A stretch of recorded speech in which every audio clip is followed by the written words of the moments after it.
मंचावर उपस्थित असणारे आमच्या संस्थेचे सेक्रेटरी श्री कौशिक मराठे साहेब, आमचे विद्यार्थी आणि इचलकरंजी आणि परिसरामध्ये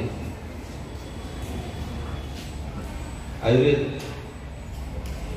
खऱ्या अर्थानं जपणारे, त्यांचा आम्हाला अभिमान वाटतो असे डॉक्टर भूषण काळे, त्यांच्या डॉक्टर पत्नी स्मिता काळे, या रानभाज्यांची अतिशय सखोल माहिती सगळ्यांना सांगू शकणारे त्यातले एक्सपर्ट रामचंद्र श्रृंगारे सर, रिंगण फाउंडेशनचे अध्यक्ष आमचे पालक आणि आमचे मित्र सचिन खोंद्रे, प्रशालेच्या उपमुख्याध्यापिका कांबळे मॅडम, पर्यवेक्षक खराडे सर, कार्याध्यक्षा कुंडले मॅडम, सर्व शिक्षक शिक्षकेतर कर्मचारी बंधू भगिनी आणि विद्यार्थी मित्र मैत्रिणी,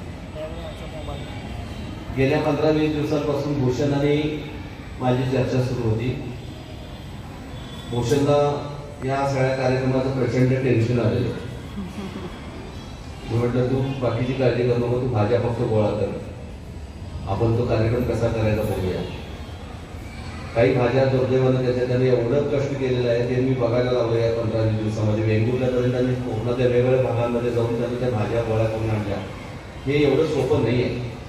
मला जेव्हा जर काही भाज्या दाखवल्या आणि त्याची गुणधर्म सांगितले, मी काय तेवढासा आयुर्वेद जाणणारा वगैरे माणूस नाही आहे, पण राष्ट्रीय हरित सेवेत काम केल्यामुळं काही वनस्पतींची नावं माहीत आहेत आणि सर जाता जाता दिसणाऱ्या वनस्पती बघून आपल्याला वाटतं अरे हे काहीतरी उगवले असेल, तण उगवले, पण त्यामध्ये किती मोठा फायदा देणाऱ्या वनस्पती या अशाच पुन्हा वाढून जातात. मग पुन्हा त्याच्या बिया पडतात, पुन्हा पुढच्या पावसाळ्यामध्ये दुसतात, पुन्हा उगवतात, पुन्हा ते तण म्हणून आणि हे करून संपून जातात.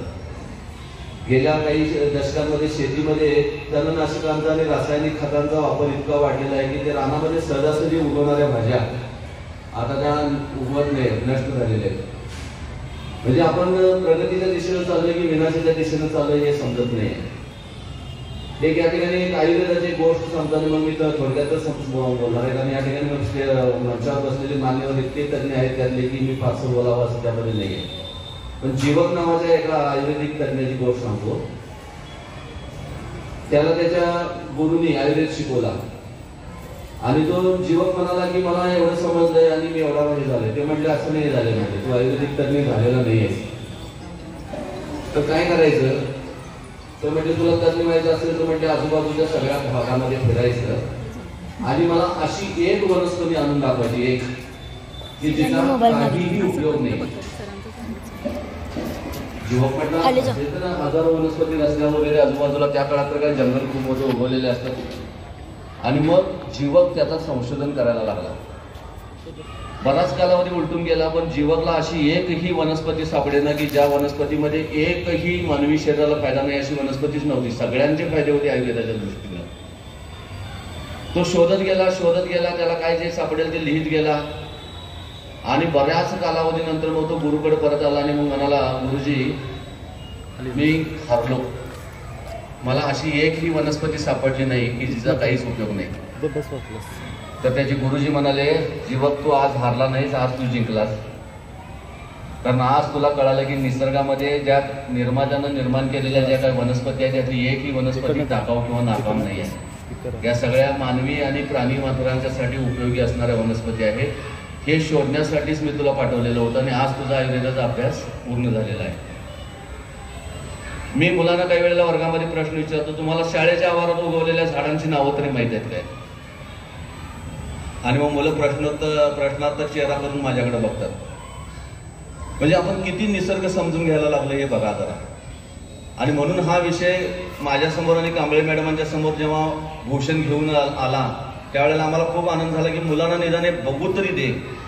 माहीत होईल तेव्हा होईल, अभ्यास होईल तेव्हा होईल, नाही होईल, पण निदान ह्या भाज्या आहेत, त्यांना असं म्हणतात, याचा हा फायदा आहे. कधीतरी भविष्यामध्ये एखादं आजारपण आला आणि त्या भाजीनं त्याचं आजारपण दूर झालं. जसं आता भूषणनं सांगितलं की गरोदरपणातल्या मधुमेहावर इलाज असणाऱ्या भाज्या आहेत. आत्ताच मला त्यानं एक भाजीचं अतिशय महत्त्वाचं वैशिष्ट्य सांगितलं, फक्त 3 दिवस घेतल्यानंतर त्या भाजीमुळे काय परिणाम होऊ शकतो. हे सगळं ज्ञान आपण ॲलोपॅथी आणि मॉडर्न औषधांच्या नादामध्ये विसरून गेलेलो आहोत. हे तुम्हाला कळावं तुमच्या लहानपणी. एक मुख्याध्यापक म्हणून भूषण माझा हा स्वार्थ होता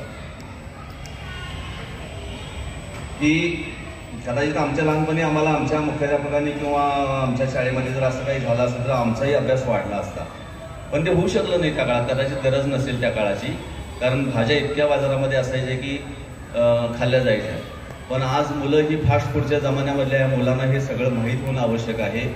हे माहीत करून देण्याची संधी आमच्या शाळेला मिळाली. भूषण, तू आभार मानण्याची गरज नाही, आम्ही तुझे आभार मानतो, कारण ह्याच्यामध्ये एवढं सगळं कष्ट तू केलेलं असताना फक्त तुला या ठिकाणी आम्ही एक जागा देऊन आणि व्यंकट हायस्कूलच्या परिवारातर्फे सपोर्ट करून आम्हाला आमच्या 1,500 विद्यार्थ्यांना ही माहिती मोफत करून देण्याची संधी मिळाली. मुलांना मी आग्रहाची विनंती करेन की तुम्ही पालकांना सांगा, याचे फोटो काढून घ्या.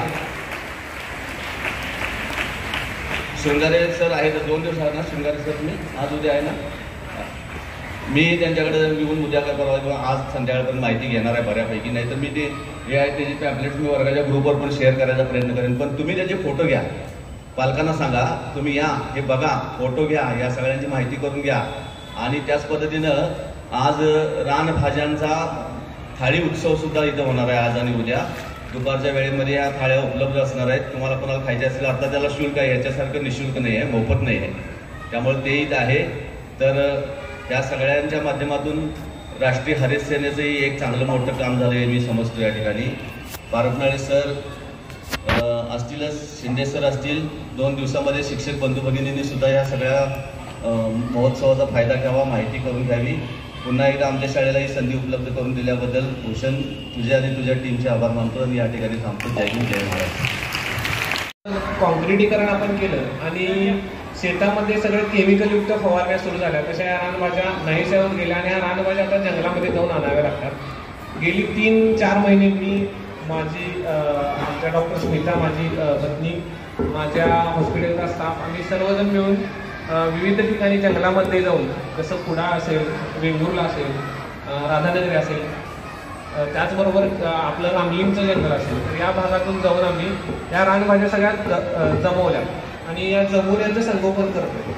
आणि याचा मुख्य उद्देश काय आहे तर या आपण एक 4 भाज्या सोडल्या, मेथी, पालक, शेपू, तर आपल्याला भाज्या माहिती नाही किंवा आपण त्या भाज्या खात नाही. या सर्व भाज्या ज्या केमिकलवरती पिकवल्या जातात, खूप लवकर त्यांचं उत्पादन होतं, अशाच भाज्या आपल्या रोजच्या जेवणामध्ये आहेत. आणि या व्यतिरिक्त या जवळपास 100पेक्षा जास्त भाज्या आज आपल्या समोर आहेत. या सर्व भाज्या आपण रोजच्या रोज आपल्या आहारात घेऊ शकतो.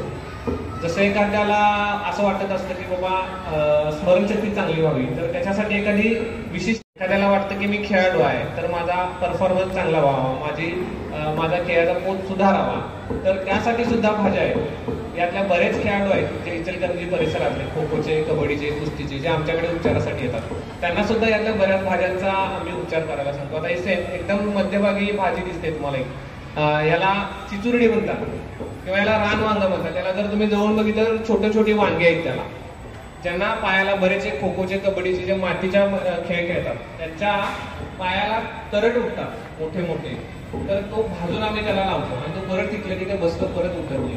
तर अशा या भाज्यांचे वैशिष्ट्य आहे. किंवा बऱ्याचशा भाज्या अशा आहेत की बऱ्याच जणांना सर्दीचा वारंवार आजार असतो, बऱ्याच जणांना पोटाचा वारंवार आजार असतो. त्यातल्या बऱ्याच भाज्या आपण त्या नित्यनियमाने वापरू शकतो, ज्यांना बरेच औषधे घेऊन बरं होत नाही, त्या फक्त भाज्या खाऊन बरे होऊ शकतात. काही भाज्या अशा आहेत ज्या स्त्रियांच्या मध्ये, ज्या गरोदर स्त्री असतात, त्यांना गरोदरपणात साखर वाढते, अशा लोकांना फक्त आम्ही भाज्या देतो, ह्या भाज्या खायला सांगतो, ते भाज्या खाऊन ते बरे होतात.